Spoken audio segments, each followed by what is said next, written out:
Hi everyone. Today we're going to be doing gestures with the horse, and we'll probably tackle it in watercolor. So what I wanted to briefly do first of all is give you the theory behind the actual approach. So and I'll do it in a nutshell.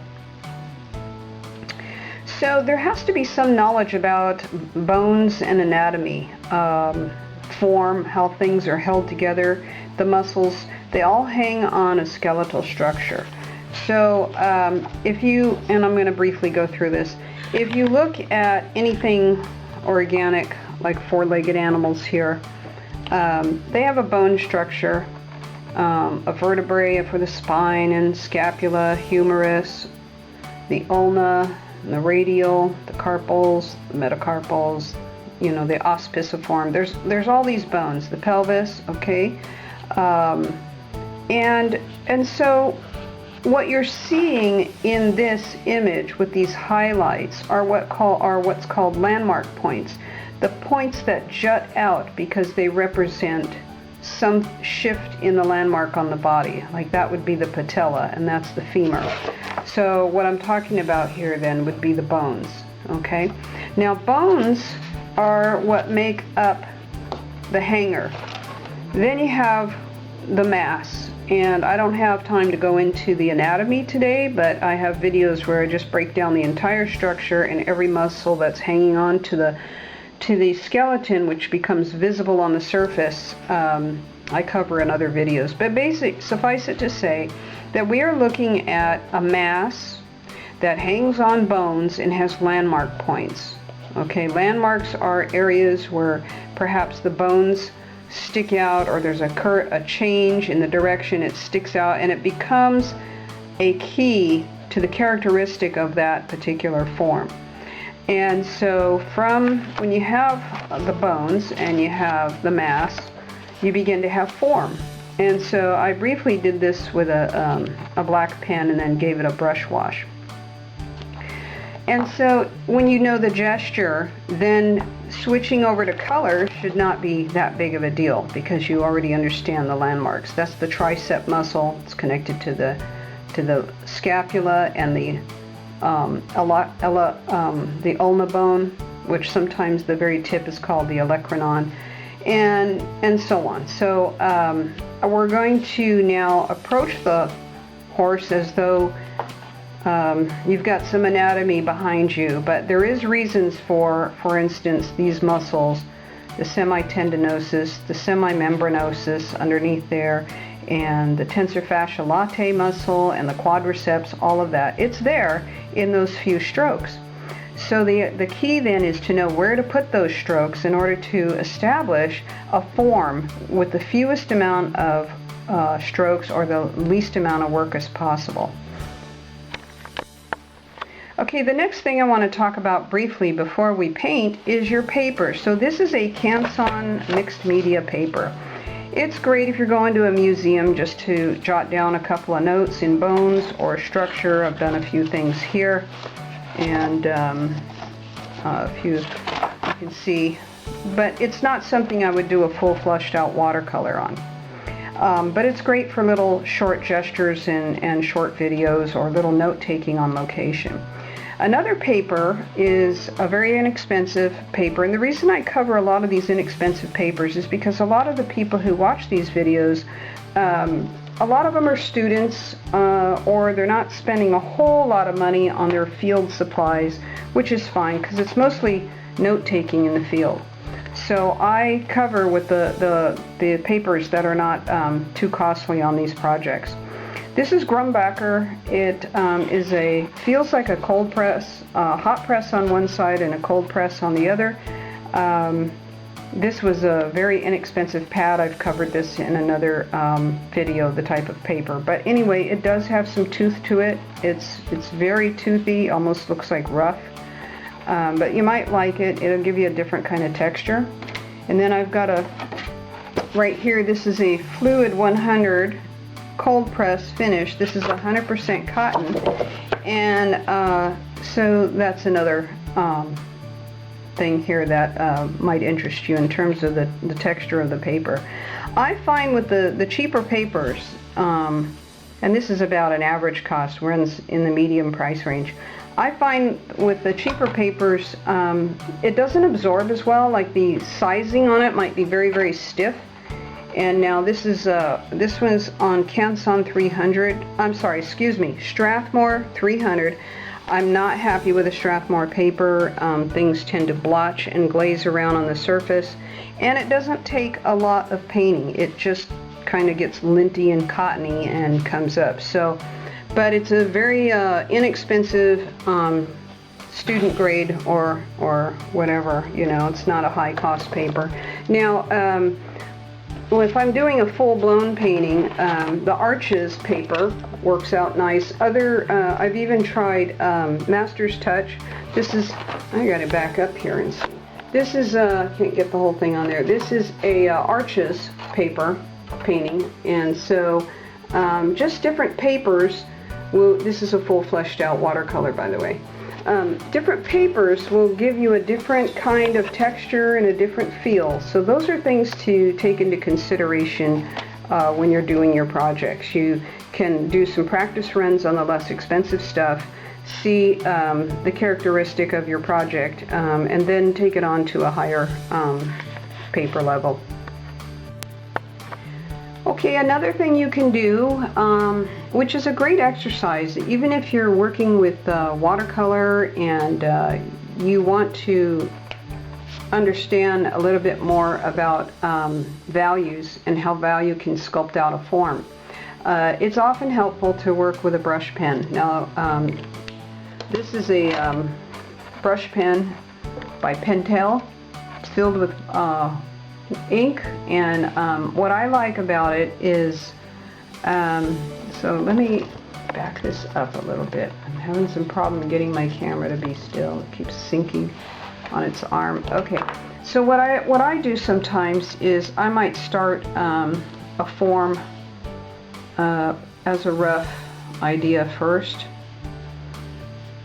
and I'll just jot some ideas down on an armature, as an armature, and something like this. So you have to begin to work with that form. And the first thing I'll do is maybe get in some armature as a wire form, just something really simple. And this will help me with the idea of the animal or whatever I'm doing. And this brush pen, if you treat it nice, real delicate, it's fantastic. But if you go in there too heavy, you can really oversaturate and kill the drawing. So the reason I'm starting with the pen first is, like I said, we're going to establish some values and help us find the form. Now I know that in my own mind that line represents the scapula, the spine of the scapula. So I'm already thinking, even though you don't see it here, I'm thinking of that anatomy that's actually holding this thing together. Okay, it's the anatomy, the bones and the muscles that actually make up the form, but we're not going to draw every bone and muscle. We're going to just hint at the landmark points, such as the calcaneus and the tarsus and the metatarsus that make up the hind leg, and then go to the opposite leg here as a quick gesture. So you can see here that in just a few strokes I'm able to assemble a form, and it's rough. I don't like to copy things to look like photographs. This is going to be more gestural, especially if you're in animation or if you need an illustration portfolio. These types of drawings come in handy because you're out in the field, for instance, and you can grab a gesture. You see the animal moving and you're able to capture it in just a few strokes, which is very helpful when you're in the field. Later you can flesh it out. Okay, so that's all I've got going right there, and actually I can see a lot of muscle here. I've got the pectoralis. This is the plane change where the humerus meets the scapula and turns under the animal. Right now we have a linear drawing, but if I were to add water, wet my brush, dry it off a little, and then I come in here and keep dipping my brush back into the water and wiping it off, I can actually sculpt out the idea of this animal and make it appear as though it has form, which before it was mostly an armature in lines. I don't want to get runny here, so I'm being very careful. I get in, clean my brush, wipe it off, and get out, and then come back. The reason I darken the underside more is because this is the side where the sun doesn't hit. So the limbs on the far side are pushed back in space by that impression of them being darker in the shadow. I'm sculpting out now the quadriceps, the patella, the fibia, the tib fib, which is two fused bones there. Then we've got the tarsus, the calcaneus, and now as we come down to the ground, I'm going to lighten that leg a little because it's picking up sunlight and also reflective light. So the idea then, what we're going to do now is we're going to transfer these ideas, what you're seeing here as a quick ink, we're going to transfer these over into a watercolor. So right now we're dealing with value, and basically I have 2 or 3 values on this, value being lights and darks, and then we will tackle that in terms of color. But right now we are just looking at this in its most simplistic representation of light and dark.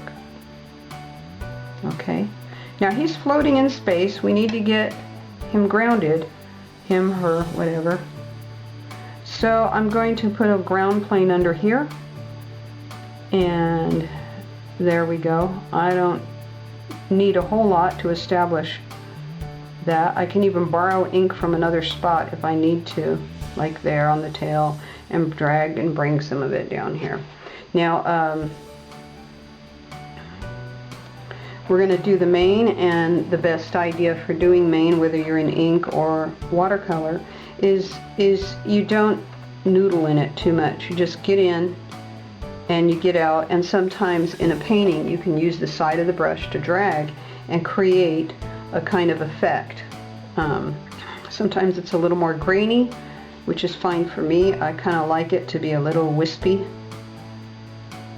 Okay, now I can sculpt out the atlas bone and some of the bones and muscles along the side of the neck. But anyway, basically you get the idea that the form now, the animal has become a little more dimensional because we are working with lights and darks to establish the form. I can come in here if I chose to and touch up. If I need to put a little more ink here and there, or value, like for instance here, I can do that. And I'll just take that brush, wet it, dry it off, and push that ink around. Now notice as we make it darker, we're popping the medium tone and the highlight tone into space more. It's coming towards us. It's looking more dimensional. Now I'm only working with about 3 values in these quick sketches. You can use probably 5, but you start doing more than that and your whole painting and composition can get really over detailed in value to the point it starts looking pretty muddy and nothing moves forward and back. So the idea is keep the values really legible. You don't, even though the human eye can see many different values and variations, the idea behind the gesture and painting in watercolor, from my perspective, is to keep the values simple, don't overwork them. So, okay, so there's our horse, and now we're going to go into color, just as soon as I touch up a couple of little things there. And the idea really is that the sun is coming from above, okay? All right. Okay, for simplicity's sake, I'm going to keep the gesture very simple, but I'm going to start off with something like a mix of a tad of cobalt blue, and it's going to be a very thin consistency of cobalt blue and maybe a tad of burnt sienna, just enough like that to make a very pale ghosty impression on the paper. It's like a very pale watery tea. I don't want to go heavy yet, because all I'm doing right now is I'm just going to land in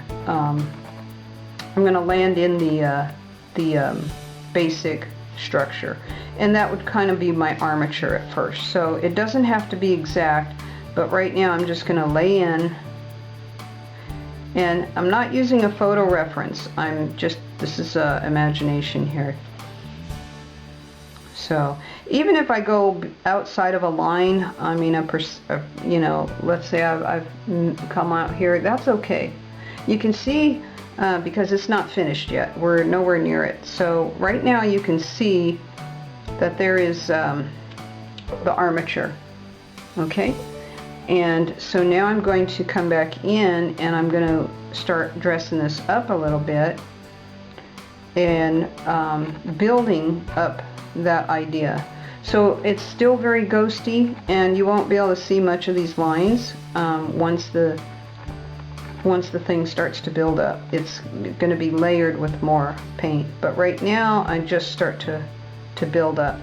And let's get that tail on here behind. Don't stick the tail out here unless it's an Arabian, it'll be on top. But basically you have to use your imagination to see the top line and then the roundness of the form going behind the animal. Remember, we're painting a dimension, we're not just painting a flat surface. So the tail is not going to pop out up here somewhere. It's going to tuck in behind at the end of the vertebrae. And there's bones in those vertebrae, so that tail is probably going to come out down here. And that's okay if I don't hit it exactly. I'm in the ballpark, and that's all that matters right now at this stage. Okay, now I'm going to go into the first value, and it won't be the darkest value yet. I'm just going to lay in a value to give me something to work with on the paper. And I'm going to use burnt sienna.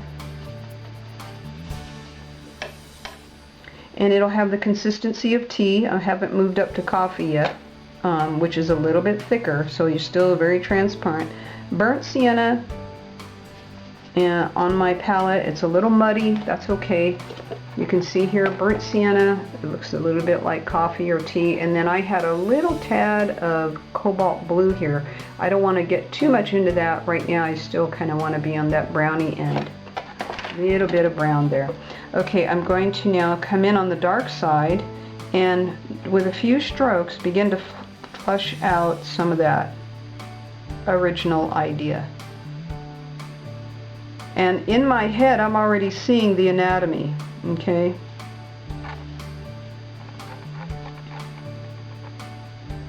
So even if you don't know the anatomy, that's okay. As you move along and you begin to understand form and what it is you're painting, it should start to become easier.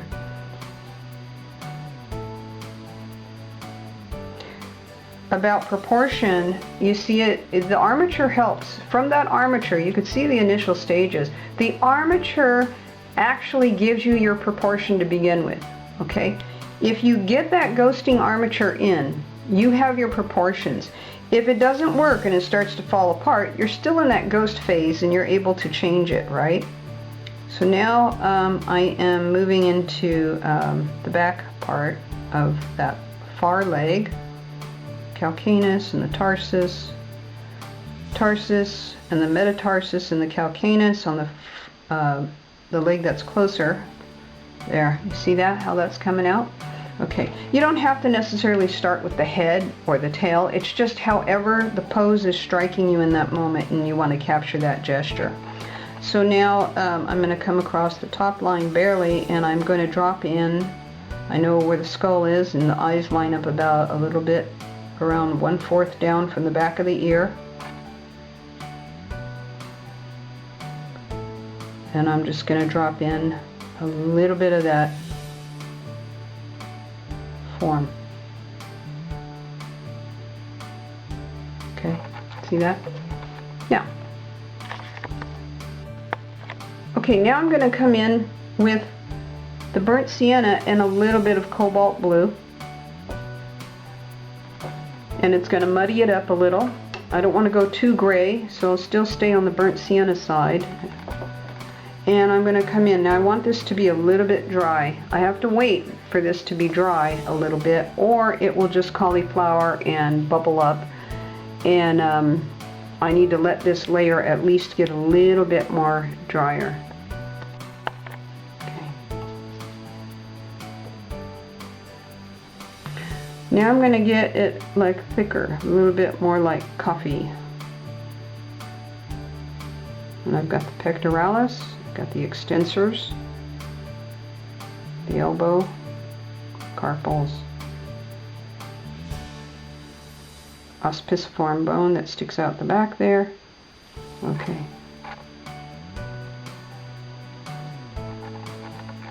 So he's starting to come up in the round a little bit. Pelvis, that's the iliac crest of the pelvis, the hip bone, call it.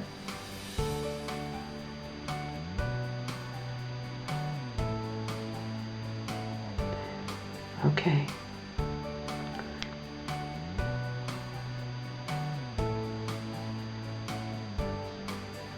Now I'm using some local color, but I could drop blues and violets and purple in here. I might still do that. Right now I'm just keeping it really simple with burnt sienna. I'm going to come in with a little cobalt blue, a little brighter, and come in on that underside where the shadow is. And it's okay if it bleeds into the layer underneath. I kind of want it to. I don't want it to be so dry that I want it to have a little bit more of a natural effect. Now you can see I've already pushed that far leg away. It feels further away. And depending on the color of the animal, if I were to, for instance, give this horse a white blaze coming down the front of his forehead, but it would be in shadow, I'd probably tint it a little blue because it's on the cooler side, you see. So I'm tinting it, and that can be fine right there for a while. We're going to let that dry.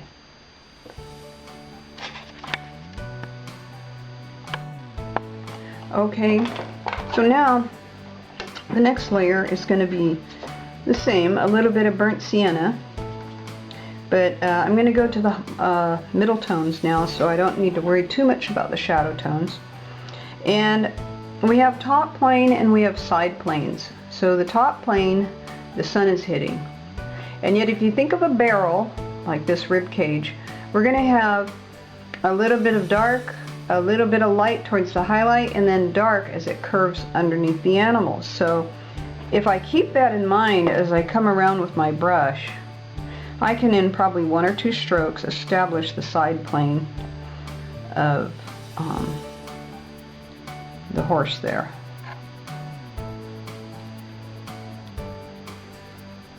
Now the paints will end up drying a lot lighter than when I lay the paint down usually, so there could be a chance of coming back in to touch up some things. As the legs go underneath the animal, they will get a little darker. Now I'd rather thicken up the paint a little than to come in too many watery layers. So now I've got it about a consistency of coffee, between tea and coffee.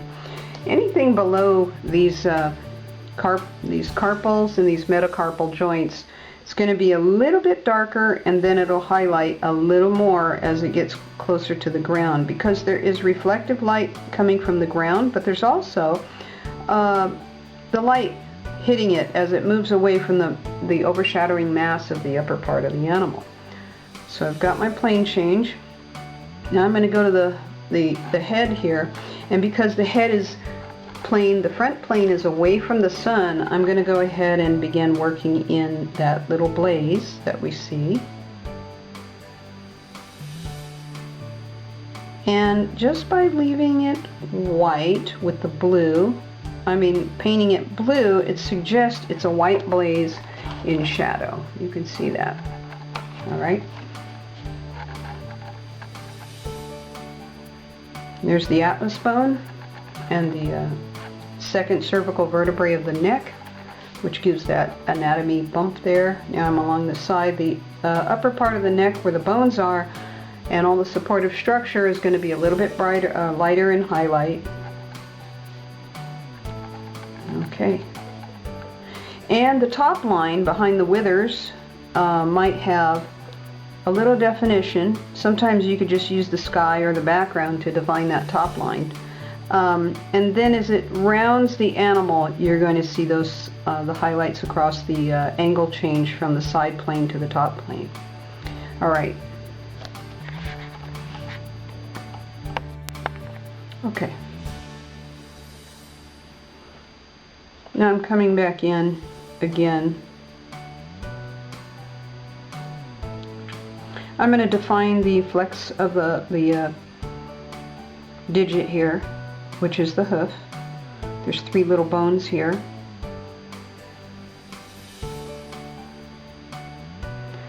Some people call it a pastern, some people call it a fetlock.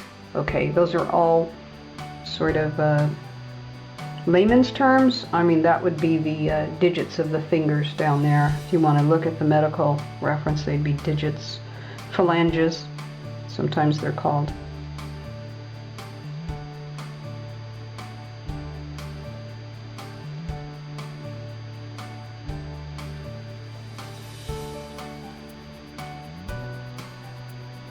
All right. A little more blue, please. That cobalt blue. Tad of water, just a bit. It's going to be like tea. And I will use that on the under part of the throat here. And just push a little more. Just like that. And that plane change, I want to hit the top of that humerus bone right as it goes underneath to create a shadow. And see that line up right there on the other side. Okay.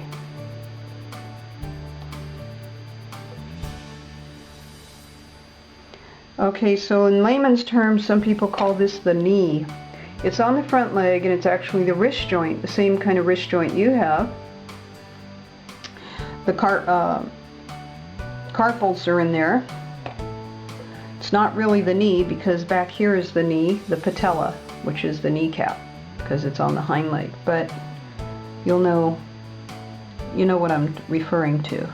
Front leg is the wrist, back leg is the tarsus here, and just as you have an elbow on your arm, you have a knee on your leg.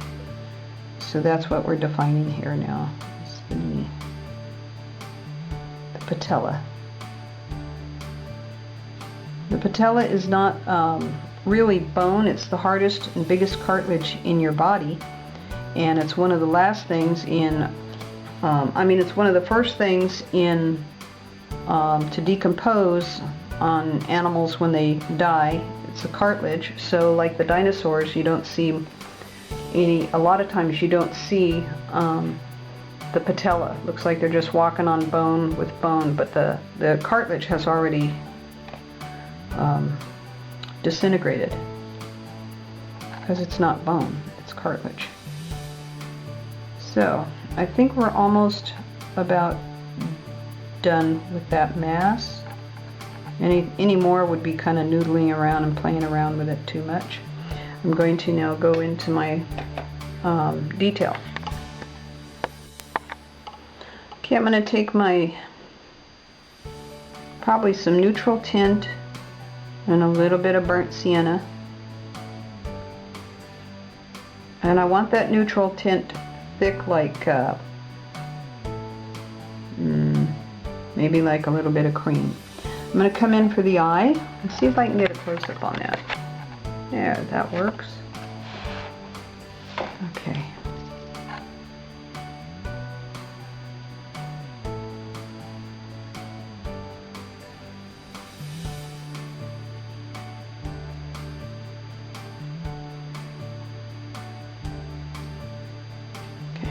That's my number, what is this number? 10.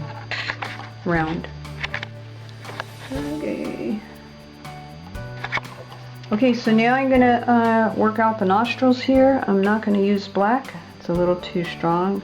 I'm going to go burnt sienna and a tad of perhaps vermilion or quinacridone red, just a little bit to pink it, just a tad for the blood vessels. You just open that nostril up like that. See that? Okay, let's go into, I think we'll do some mane and tail now because we haven't done that.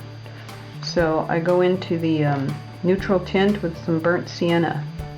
I could actually add a hint of one of those reds. Some horses have more of a red-based black hair. Some have more of a brown base. Some have more of a blue base.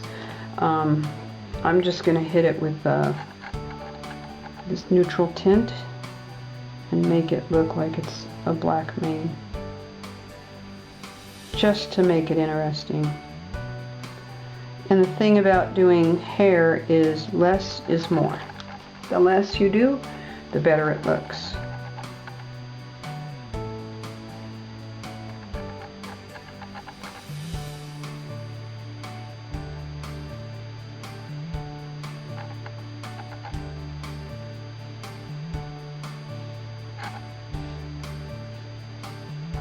Now I'm gonna maybe, if this was a painting and not a gesture, I probably would scuff and drag that mane so it would kind of go in, look a little more misty. Like I might do it on the tail here, just to make it look like action. See that? Just drag it. Keeping some of those open areas like that. And now I'll take a little bit darker of that neutral tint with a tad of the reddish in it. And I'll go into the next, hit it on the underside. And I want a pretty dry brush with this because I don't want the tail looking heavy. So I wipe it dry and I drag the paint and I wipe it dry.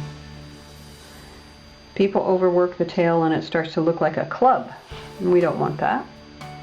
Now I'm going to come in on the underside of the curl of the mane just to give it some shadow. So you got some of it in highlight and some of it in shadow, like that. Yeah. And if I wanted it to flow more, just wipe off my brush. Plus, this is a synthetic brush. I mean, I could probably use one of these. If the painting was a little bit bigger and I needed to have more of an impressionistic, I could use something like this. It's extremely soft. But this has more of a finer point, which I'm now rubbing on the cloth to kind of dry it out a bit, and then I can just sort of drag it out like that. And it would depend on your paper too, because I know with arches, once it's in that paper, it doesn't come up very well. Where something like the Grumbacher paper, you can come back over it, pull it out with a brush with water, and some of it will lift. Okay, so going to the feet now with a mild gray, neutral tint, and it's a consistency of watery tea. I'll just say that. And we got that. I'm going to go in with blue, just a bit more blue. Pectoralis muscles, extensors, the patella on the far side, and just hit some accents on that cooler side, under the shadow side there, like that. And I think I'll do the same with the muzzle. Just come in. I'm not going to overwork it. I just want to give it a little more something. Okay.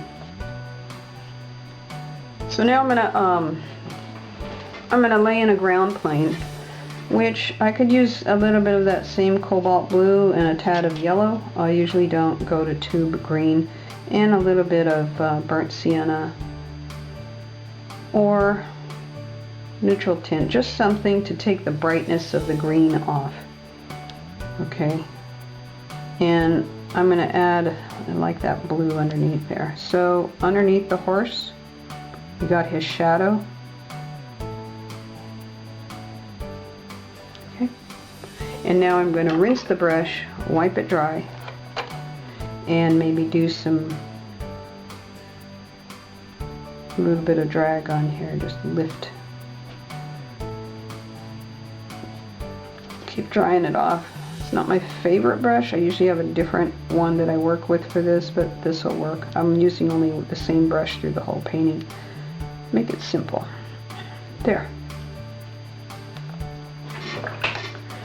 Now, that's pretty much it. Local color. You got that gesture down. If I wanted to throw in background and do all kinds of fun stuff, I could, but this is really just about doing the animal right off the bat. So I'm going to come in with some burnt sienna, a tad of neutral tint, and a little bit of cobalt blue, and I'm going to accent certain things here in a transparent layer, a glaze, just to get certain effects, pushing the form, pushing the shadow.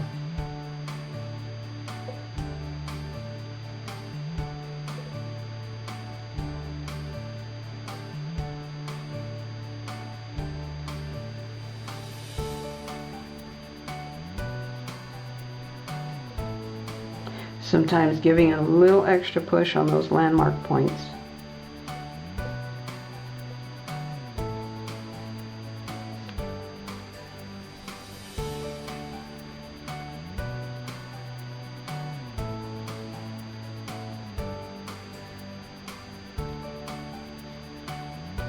Okay, there you go.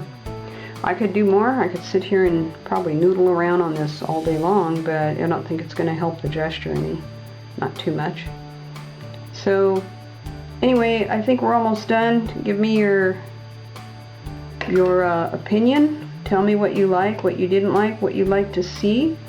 If you like to subscribe, that would be great. It would encourage me to continue to make more of these. I'm coming in again here. It needs a little more oomph, just a bit more. Okay. All right, thanks folks for dropping in, and I appreciate it. Be blessed and have a safe day, and hope to see you back here soon. Take care. Bye-bye.